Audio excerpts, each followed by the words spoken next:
Hai semua, kembali ke Black Stories. 5 orang turis dari Spanyol datang ke Venesia untuk liburan. Di balik keindahan kota di atas air itu, ternyata memiliki sisi negatif dari sebagian penduduk yang tidak suka dengan orang asing. Sebuah alasan tertentu membuat mereka tega menyekap hingga membantai turis yang hadir. Berhasilkah 5 orang Spanyol tadi menyelamatkan diri dari penyekapan dan pembantaian tersebut? Langsung kita bahas di alur cerita Venesia Frenia 2022 selengkapnya.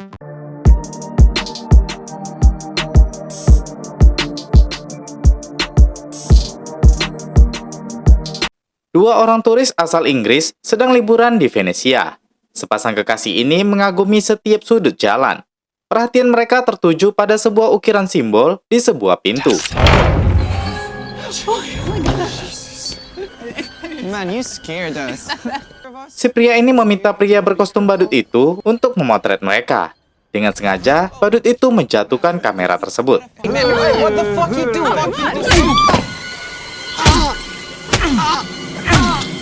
Anehnya, para turis yang juga berkunjung di Venesia ini malah berpikir kalau itu sebuah pertunjukan drama jalanan.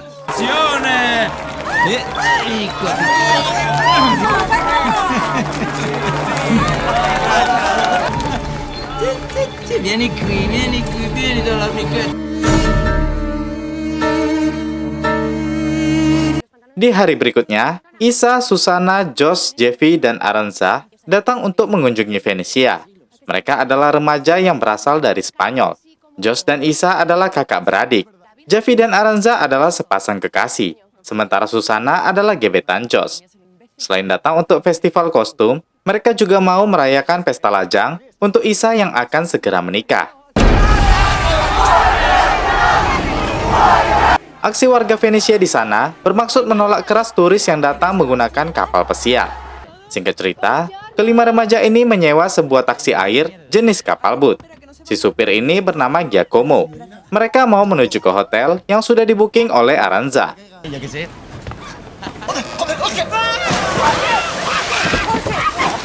Saat Josh berhasil naik ke kapal, tanpa sengaja ponselnya juga terjatuh.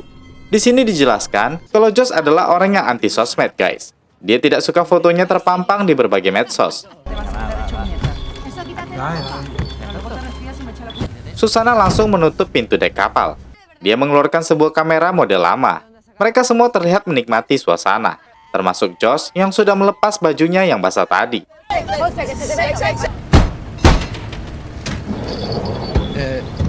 Pria berkostum badut ini membuat mereka merasa tidak nyaman.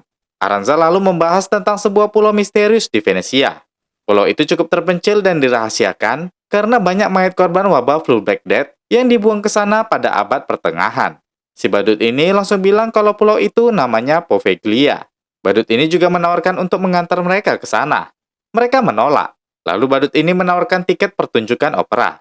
Namanya opera Rigoletto. Dan dialah badut yang bernama Rigoletto. Opera ini akan menceritakan tentang penculikan Putri Rigoletto dan dia akan membalas dendam untuk itu. Aksi ini cukup mengganggu mereka. Sampai Giacomo pun mengambil tindakan.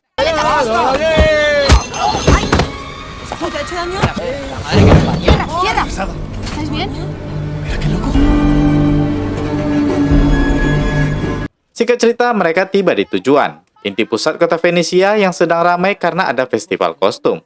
Sebelum ke hotel, Aranza sempat mengambil beberapa selfie.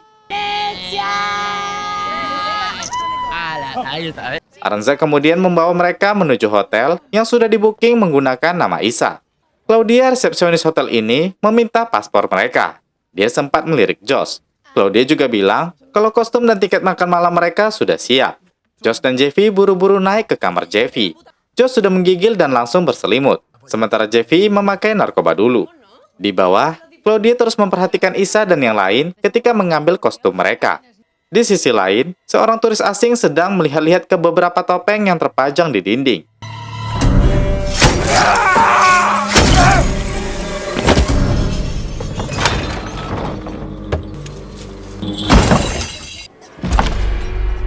Waktunya makan malam pun tiba.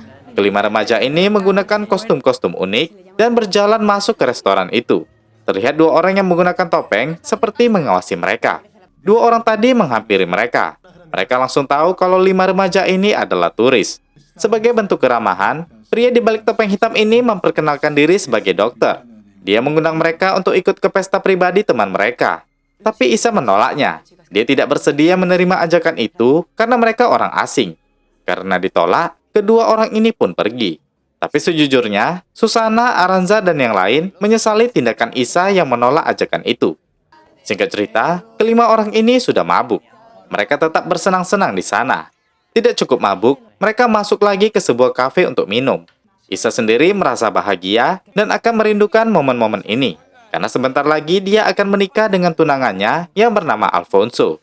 Perhatian mereka tertuju ke acara berita di TV yang menyiarkan tentang lonjakan turis di Venesia. Seketika, orang-orang di sana memandang 4 remaja ini. Di luar, Josh melihat pria bertopeng jubah hitam itu berjalan. Dia buru-buru mengabari teman-temannya dan mengikuti si dokter itu. Bahkan, mereka tidak membayar minuman mereka. Mereka terus mengikuti pria tadi secara diam-diam. Si dokter itu masuk ke sebuah ruangan. Ketika 5 remaja ini menghampiri tempat itu, mereka melihat satu simbol terukir di dinding. Isa memberanikan diri untuk mengetuk pintu tadi. Orang itu bertanya password untuk masuk. Josh pun asal menjawab Rigoletto. Dan benar saja itu passwordnya. Mereka pun diajak masuk. Mereka menyusuri lorong menuju lokasi party. Ketika mereka keluar, mereka terkesima melihat pemandangan menakjubkan di sana.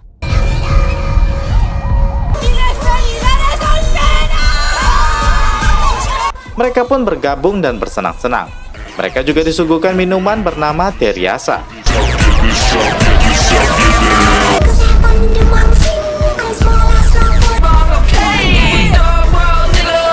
Mereka benar-benar terlarut dalam suasana di sana. Keesokan paginya, Aranza menelpon Isa. Dia bilang dia tidak melihat Josh di kamarnya. Mereka semua berkumpul. Isa sebagai kakaknya tentu khawatir dengan keadaan Josh, apalagi itu di negeri orang lain. Mereka kemudian coba bertanya pada Claudia. Tapi Claudia mengaku kalau nama Josh tidak terdaftar di hotel mereka. Hal ini justru membuat mereka heran, karena Aranza jelas memesan extra bed atas nama Josh. Jeffy bertanya, siapa yang terakhir melihatnya? Isa bilang, dia melihat Josh berbicara dengan si dokter. Aranza pun mengaku melihat hal yang sama. Seorang kapten polisi bernama Brunelli datang ke hotel atas permintaan Claudia. Brunelli diminta untuk membantu mereka mengulik hilangnya Josh. Brunelli meminta foto Josh, tapi seperti yang kita tahu, Josh tidak suka berfoto. Saat paspornya diminta, Claudia menyela kalau nama Josh tidak terdaftar di hotel mereka. Saat itu, Brunelli mencoba menginterogasi keempat remaja ini untuk mencari info tentang Josh. Mereka bilang kalau terakhir kali mereka melihat Josh berbicara dengan pria yang menggunakan kostum Dr. Black Death. Tiba-tiba, Brunelli mendapatkan telepon dan harus pergi karena urusan mendadak. Keempat orang ini kemudian berpikir keras untuk mencari foto Josh. Susana kemudian teringat dengan kamera videonya. Dia ingat kalau Josh sempat terekam dalam video di taksi air sebelumnya. Sayangnya, karena itu kamera jenis lama, mereka harus mencetak video itu terlebih dahulu. Tapi di era sekarang, tidak ada toko di sana yang mau mencetak video dari kamera ini. Javi mulai kesal, karena merasa liburannya terganggu. Isa terus berjalan menuju lokasi kafe tempat mereka minum. Di sana mereka bertemu dengan Brunelli. Ternyata pemilik kafe melapor kalau 4 remaja ini tidak membayar minuman mereka. Brunelli jadi tidak percaya tentang kebenaran Josh yang hilang, karena tidak ada bukti fisik yang menunjukkan keberadaan Josh. Aranza kemudian bilang kalau mereka pergi ke sebuah lorong, di sana pasti ada yang melihat Josh. Kemudian Brunelli dan 4 remaja ini pergi menuju lorong pintu hitam itu.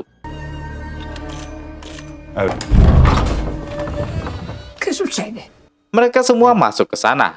Tapi, seketika Isa dan yang lain heran karena bukan ini yang mereka lihat di malam pesta itu. Brunelli kemudian mengajak mereka keluar dari rumah wanita tadi. Dia juga menitipkan kartu nama jika butuh bantuan. Isa tidak puas. Dia pergi ke dermaga taksi air, bermaksud untuk pergi ke kedutaan Spanyol di bandara. Di sana mereka bertemu Giacomo. Di sini Javi dan Aranza tidak ikut. Javi kesal karena merasa Isa merusak liburannya.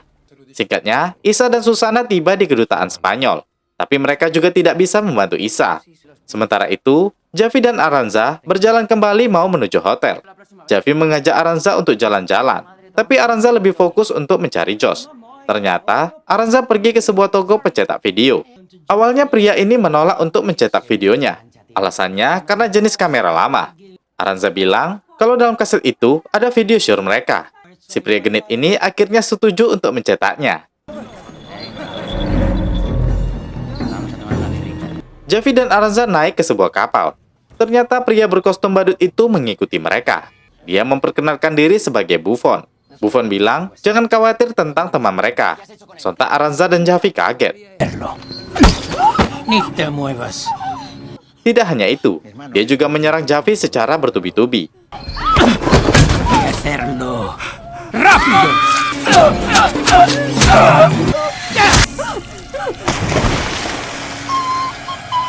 Anehnya, tidak ada yang menyadari aksi Buffon ini. Aranza pun berusaha lari dari sana.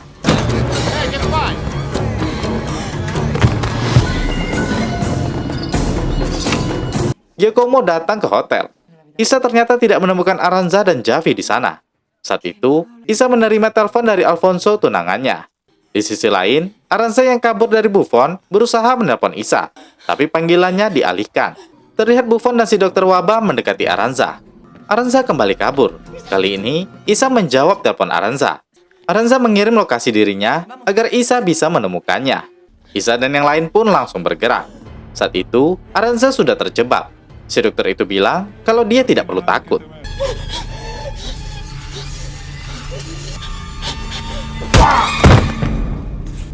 Isa buru-buru menuju lokasi yang dikirim Aranza. Tapi Buffon dan si dokter berhasil bersembunyi dari mereka. Saat sampai di sana, Isa jelas tidak menemukan Aranza. Giacomo bertanya tentang apa yang mereka ingat di pesta itu. Isa teringat minuman bernama Teriasa yang diberikan pada mereka. Giacomo bilang itu mustahil, karena minuman itu berbahan langka.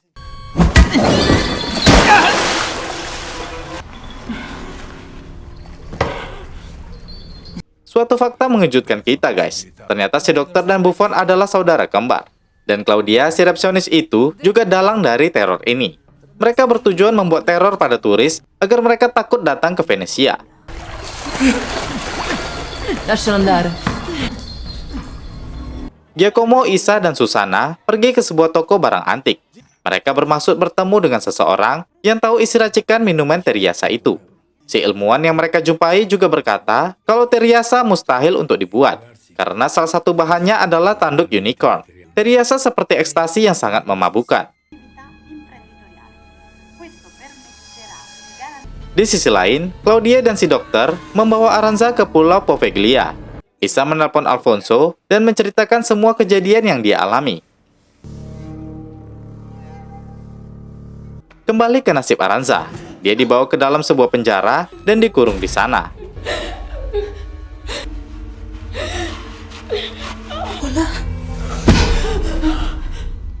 Ternyata Josh juga dikurung di situ. Pagi harinya, Isa mendapat telepon dari Brunelli untuk datang ke sebuah TKP. Mereka diminta untuk mengidentifikasi satu jasad. Dan benar, itu jasad Javi.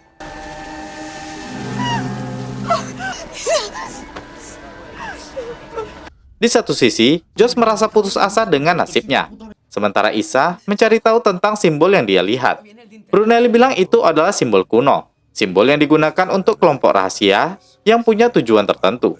Giacomo menyadari ada yang memata-matai mereka.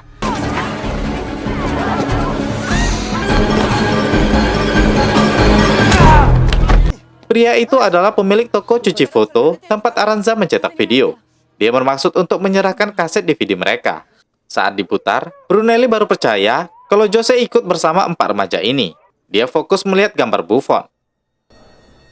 Sementara si dokter bersama timnya sedang menyiapkan proyek teror wisata massal. Terlihat masyarakat Venesia menolak kedatangan kapal pesiar yang membawa turis ke sana. Alfonso tiba di Venesia. Isa yang sedang merasa khawatir tanpa sengaja menemukan beberapa brosur. Dia mencocokkannya dengan tiket yang pernah diberikan Buffon. Si dokter sedang melihat rekaman berita tentang anaknya yang tewas karena kapal pesiar. Claudia datang menghampirinya dan memberi semangat untuk rencana balas dendam. Giacomo dan yang lain pergi ke lokasi yang ada di brosur, yang juga sama dengan tiket dari Buffon. Dan benar saja, itu adalah bangunan tua yang sebenarnya adalah sebuah teater kuno, tempat Buffon melakukan segala macam aksi kejinya. Ketika mereka menyusuri tempat itu, banyak hal mengejutkan yang mereka temukan.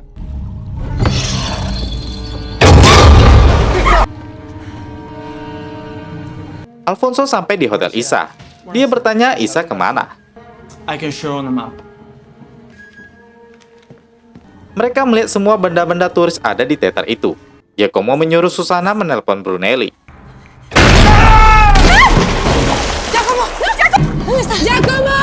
Brunelli menerima telepon dari Susana. Dia bergegas ke teater itu.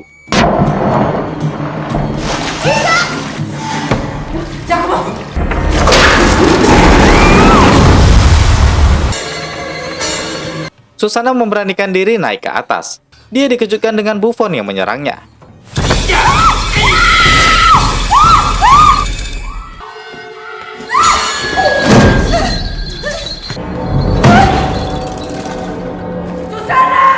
Isa berteriak memanggil Susana, tapi Susana terjebak dengan Buffon yang menyerangnya habis-habisan. Susana berusaha melawan Buffon, tapi Buffon kembali menyerangnya.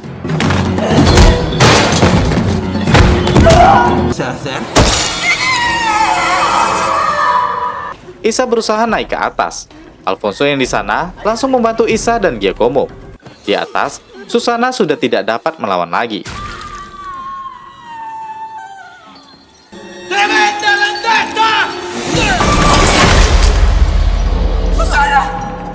Susana pun tewas. Giacomo dengan berani naik ke atas untuk mengejar Buffon, disusul oleh Isa juga. Alfonso hanya terdiam karena syok melihat ini semua. Di saat yang sama, Brunelli pun sampai. Aksi kejar-mengejar pun terjadi.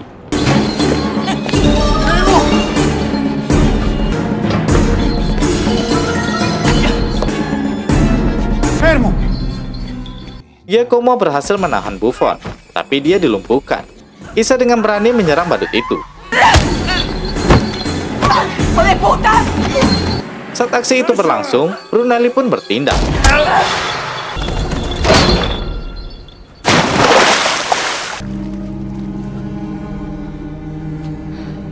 Isa dan Giacomo selamat.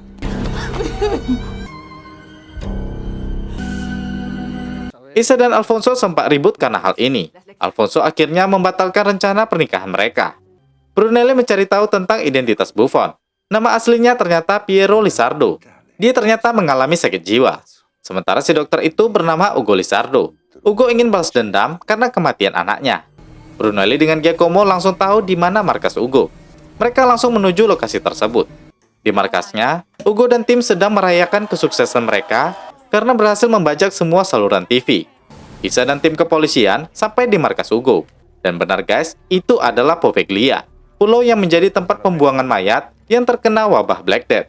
Di sana, Brunelli memutar sebuah video dan otomatis terputar di semua saluran TV.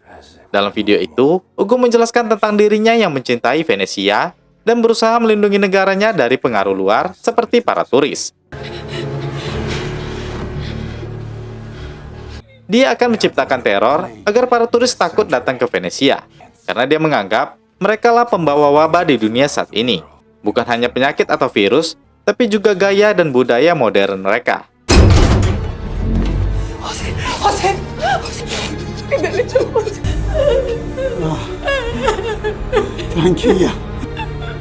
Video Ugo ini pun viral. Para turis pun dipulangkan ke negara asal demi keselamatan mereka. Sementara itu, Ugo dan Claudia ditemukan tewas bunuh diri, dan mereka berhasil dengan misi balas dendam itu. Cerita pun berakhir di sini. Guys, sedikit penjelasan tentang wabah Black Death. Wabah flu mematikan ini pernah menyerang negara bagian Eropa di abad ke-14, sehingga para dokter dan tim medis saat itu berinisiatif menggunakan masker seperti corong, di mana di dalamnya berisi rempah-rempah untuk mengurangi gejala virus masuk ke saluran pernafasan. Banyaknya korban tewas pada masa itu membuat mereka terpaksa membuang jasad-jasad korban ke pulau terpencil agar virus tidak semakin menular. Venesia juga menjadi salah satu tempat di mana banyak korban berjatuhan karena wabah itu. So guys, itu tadi alur cerita Venesia Frenia selengkapnya. Terakhir saya Jiwa, terima kasih sudah menonton dan sampai jumpa di video berikutnya. The DA is offering to drop charges. At Owl Cove, we truly appreciate you being... Look what they've done.